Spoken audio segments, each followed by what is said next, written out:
Hey YouTube, it's Steve over at Tower Genius. Wanted to do a quick short video.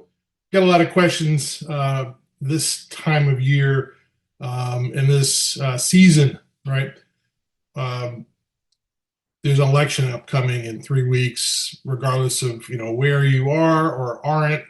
Right side, left side, down the middle, or where you could care less.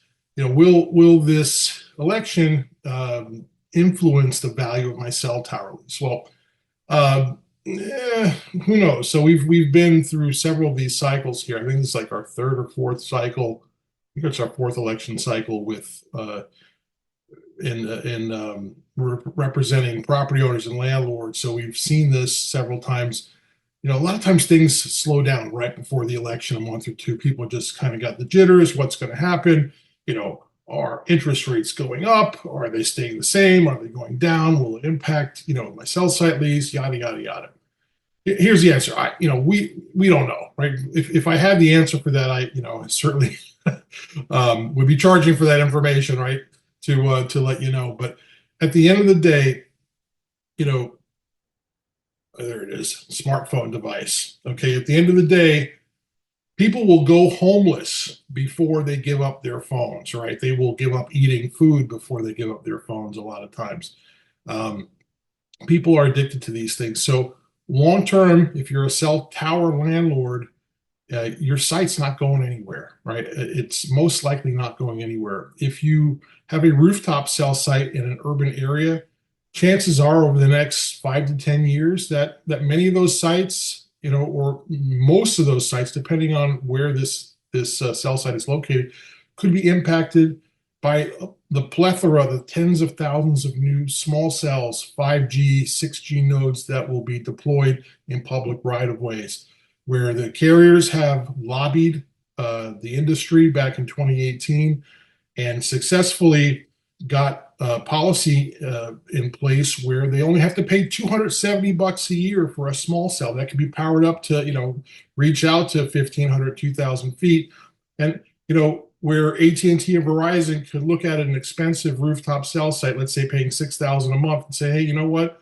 If I put in 5 or 10 of these small cells, scatter them around where we have fiber in the ground, I can get 10 small cells for less than $3,000 a year in rent paid to the county or the city versus what they're paying to the landlord. So this can impact rooftop cell site landlords potentially. We think it will.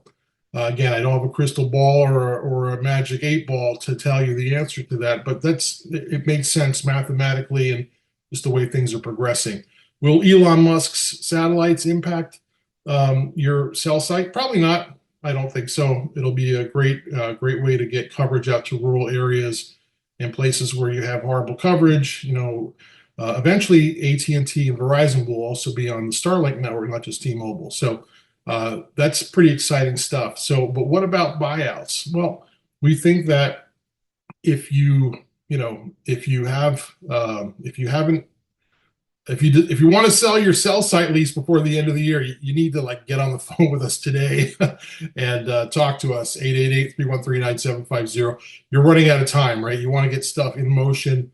It's the 17th or 18th of October today, and things really slow down after Thanksgiving. So if you're thinking of selling your cell site lease, you're concerned that capital gains or whatever could change next year. You want to get the ball rolling today. You want to get the ball rolling this week. Okay, let us know. We can certainly help you make sure that you're not getting taken advantages. But if you don't want to sell your cell site lease, that's totally fine too. If you have a cell site and you're saying, hey, you know what? I'd rather just hold on to the rent. That's great. Again, we are recommending to property owners, if your cell tower lease, if your tower lease in a rural area, if your rooftop cell site lease, if it keeps you up at night and you're worried about it, and it's affecting your sleep, then offload that, transfer the risk, let someone else worry about it, cash out, do something else with that money, and and sell it. If you're not worried about it, then just collect the rent for as long as you possibly can. So. It's the end of the year. What do I do? Do I hold on? Do I sell it? I can't answer that for you.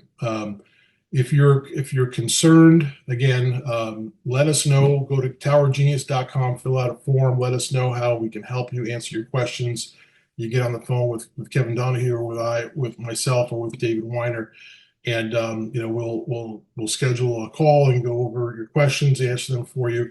If it's something that we can help you with to help you to renew that lease or figure out a strategy, we can do that as well. If you are planning on selling your cell tower lease before the end of the year, this week, next week is kind of your cutoff date to get the ball rolling.